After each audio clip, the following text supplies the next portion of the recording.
વડોદરાના વડિયા ગામે થયેલ ચાંદીના દાગીનાની ચોરીનો ભેદ ઉકેલાયો। ફરિયાદી જ બન્યો આરોપી। 17 લાખના દાગીના ચોરી કરાવી જાતે જ ખોટો બનાવ ઊભો કરતા પોલીસે શરૂ કરી કાર્યવાહી।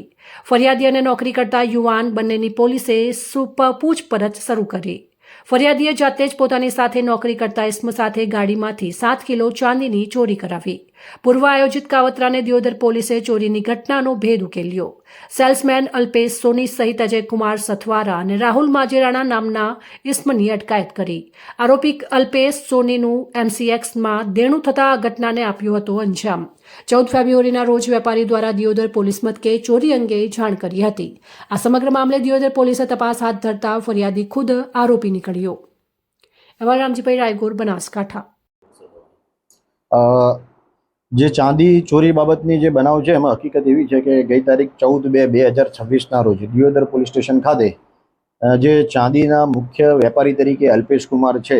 જે મહેસાણાના વતની છે અને તેના વેપાર અર્થે અહીંયા થરા, પછી થરાદ અને દિયોદર વિસ્તારમાં પોતાનો જે ચાંદીના દાગીનાઓ છે એ વર્ષોથી વેપાર કરવા માટે આપે છે અને આવતા જતા હોય છે। એમ ગઈ તારીખે તેઓ મહેસાણાથી અહીંયા થરા 84 બજારની અંદર વેપાર અર્થે આવેલા હતા।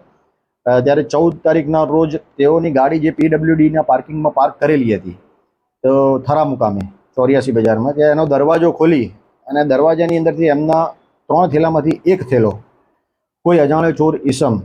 લઈ ગયેલાની હકીકત દર્શાવતી ફરિયાદ તેઓને અહીંયા દિયોદર વિસ્તારના વડિયા ગામે આવીને જાણ થતાં દિયોદર પોલીસ સ્ટેશને તેઓએ જાહેરાત પોતાની ફરિયાદ હકીકત આખા બનાવની અમને જણાવી। એટલે તમે એ બાબતેથી અમે 9 કિલો અને 500 ગ્રામ ચાંદીની ચોરીની હકીકતની એટલે કે 23 લાખ રૂપિયાની કિંમતના મુદ્દામાલના કોઈ અજાણ્યા ચોર ઇસમની ફરિયાદ દાખલ કરવામાં આવે। ચાંદીની કિંમત અને ચાંદીના વજનના આધારે જે ગુનાની ગંભીરતા જોતા મહેરબાન પોલીસ મહાનિર્દેશક સાહેબ શ્રી સરહદી રેન્જ ભુજ નાઓ ચિરાગ કોરડિયા સાહેબ, તેમજ વાવ થરાદ જિલ્લાના પોલીસ અધિક્ષક શ્રી ચિંતન તેરિયા સાહેબ, તેમજ અમારા ઇન્ચાર્જ નાયબ પોલીસ અધિક્ષક દિયોદર વિભાગના SR બારાઈ સાહેબ નાઓએ અમને સૂચન કરેલી કે સદર ગુનાનું તપાસ તમારે જાતે સંભાળવાની રહેશે, જેથી આ ગુનાની તપાસ અમે સંભાળી લીધેલ। તપાસ સંભાળ્યા બાદ આ ગુનાના જે ફરિયાદી છે અલ્પેશ કુમાર અને એમની સાથે આવેલા ડ્રાઈવર જે ડ્રાઈવર છે અજય, તે બંને આવતા અને તેઓને અમે બોલાવેલ અને કેવી રીતે આખો બનાવ બનેલો છે તેની જાણ થતાં અમે તેઓને અહીંયા સાથે લઈ જઈ થરા મુકામે જે પણ જગ્યાએ ગાડી પાર્ક કરેલી હતી તે અને એમનું જે ગુનાની તપાસ કરતા હતા તે તપાસ દરમિયાન અમને બંનેનું ફરિયાદી અને તેઓના સહાયક બંનેનું વર્તણૂક શંકાસ્પદ જણાઈ આવેલું। પરંતુ આ જ ગુનાના જે ફરિયાદી જ હોય, જેથી કરીને અમે ટેકનિકલ હ્યુમન સોર્સ અને એનાથી તમામ પુરાવાને બધું એકત્રિત કરતા હતા અને જ્યારે અમને પાકી એવું જાણવા મળ્યું એમની શંકાસ્પદ જે ભૂમિકા એ અમને ચોક્કસ હોય એવી જણાઈ આવી પોલીસને, જેથી પોલીસની અમે police sub inspector DK Chaudhary સાહેબ અને તાબાના પોલીસ સ્ટાફના માણસ એમ અમે 2 અલગ અલગ ટીમો બનાવી અને ફરિયાદીને અલગ રાખ્યો અને ફરિયાદી અલ્પેશ કુમારને અને એની સાથે આવેલો એનો ડ્રાઈવર શાહિદ અજય છે, બંનેને અલગ રાખી અને યુક્તિ પ્રયુક્તિથી પૂછપરછ કરેલ, જેમાં તેમનો સાથેનો જે ડ્રાઈવર શાહિદ હતો અજય એ ભાંગી પડેલો અને એણે આખી હકીકતની વાકેફ કરેલી। એ વાકેફ એ રીતે કર્યું હતું કે ભાઈ અમારે જે આ ચોરી બનેલી જે ઘટના અમે ચોરી લખાવેલી છે એનું કાવતરું એના શેઠ એને પોતે અલ્પેશ ફરિયાદી પોતે અને અજય એ બંને જ કરવામાં આવેલું હતું।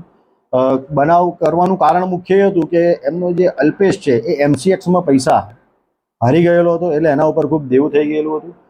એ દેવું ઉતારવા માટે થઈ અને તેણે આ પ્રયોજન કર્યું હતું। એટલા માટે એણે એના સાહેબ અજયને કીધું હતું કે તું આ રીતે દરવાજો ખુલ્લો રાખજે અને બેગ લઈને જતો રહેજે, પણ અજયે બેગ લઈ જવાની જગ્યાએ એણે એમ કીધું કે હું એક માણસ બીજો રાહુલ, જે આ બંનેના પરિચયમાં છે, જે પણ મહેસાણાનો જ છે, રાહુલ ભીલ, કે હું એને લાવું, એને 50,000 રૂપિયા જેવો આપીશું જ્યારે પણ આ તપાસ પોલીસની પૂરી થઈ જશે અને આ જશે અને મુદ્દામાલ આપણી જોડે જ રાખીશું, જેથી આ મુદ્દામાલનો પાછળથી આપણે જે રીતે એની વ્યવસ્થા કરવી એ રીતે કરીશું। તેમ આખું ષડયંત્ર કાવતરું રચી અને પછી આ જે ગુનાવાળી જગ્યા છે એ અજય એના પોતાના પિતાજીની માલિકીની ગાડી લઈ અને આ રાહુલને જે બનાવ બન્યો હતો એના 2-3 દિવસ પહેલાં મહેસાણાથી ત્યાં ગાડી પાર્ક કરશે, કેવી રીતે ગાડી મૂકશે, કયો દરવાજો ખુલ્લો રાખશે, તે રીતે તમામ જગ્યાઓ બતાવવા માટે આવેલો અને એમ કીધું હતું કે અમે આગલા દિવસે તને જાણ કરીશું, એટલે તું તારી રીતે નીકળજે, અમે શેઠ અમારી ગાડી લઈને નીકળીશું। એ વાત આખી આ લોકોએ આખું કાવતરું રચી અને પછી 14 તારીખના રોજ આ ગુનાના ફરિયાદી અને આરોપી જે અલ્પેશ કુમાર અને અજય જે શાહેદ હતા અને હાલ આરોપી છે એ બંને ગાડી લઈને સવારે 9 વાગે મહેસાણાથી નીકળી થરા 84 બજારની અંદર આવેલા પીડબ્લ્યુડીમાં પાર્કિંગમાં ગાડી મૂકેલી. એ જ સમયે જે રાહુલ છે એ મહેસાણાથી હારીજ મુકામે આવેલો અને હારીજથી બસમાં થરા બ્રિજ નીચે ઉતરી ચાલી અને ગાડીનો દરવાજો જેમ એમને કીધું તે પ્રમાણે ખોલી બેગ લઈ અને પોતાના ઘરે જઈ અને પોતાની બેગ મૂકી દીધેલી હતી. અને આ જે બનાવની આપણે જાહેરાત આપી હતી અને જે અમે યુક્તિ આખું એણે જે કન્સ્ટ્રક્શન કીધું એ પ્રમાણે અજય એમને વાત કરી. એ જ વાત પછી અમે અલ્પેશ કુમારને પૂછ્યું, એણે પણ એનો સ્વીકાર કરેલો અને રાતોરાત જ એક ટીમ બનાવી અને મહેસાણા મૂકતા રાહુલ પણ મળી આવેલો અને રાહુલને પણ અહીંયા લાવીને એની પૂછપરછ અલગ રીતે કરતા અને સમગ્ર ગુનાની અને આખા બનાવની જે શાહેદ અને ફરિયાદી એટલે આ ગુનાના તમામ આરોપીઓએ અલગ અલગ એક જ સરખી કબૂલાત કરતા તમામના ગુનાના કામે અટક કરી અને પછી રિકન્સ્ટ્રક્શન પંચનામું કરેલ અને ડિસ્કવરી પંચનામા કરી અને રાહુલના ઘરેથી સદર ગુનાનો સંપૂર્ણ મુદ્દામાલ જે ચોરીમાં ગયેલો હતો એ સંપૂર્ણ રિકવર કરવામાં આવેલો અને આ ગુનામાં રિમાન્ડની માંગણી કરતા જે અલ્પેશ કુમાર ફરિયાદી છે તેના રિમાન્ડ નામંજૂર કરી અને પાલનપુર જ્યુડિશિયલ કસ્ટડીમાં મોકલવામાં આવેલા હતા. અને બીજા આરોપી તરીકે શાહેદ તરીકે જે અજય હતા અને આરોપી અને રાહુલ તેઓના મંગળવાર સુધીના રિમાન્ડ પર આપવામાં આવેલ છે અને હાલ આ સંપૂર્ણ ગુનાની તપાસ ચાલુમાં છે અને સંપૂર્ણ મુદ્દામાલ રિકવર કરવામાં આવેલ છે.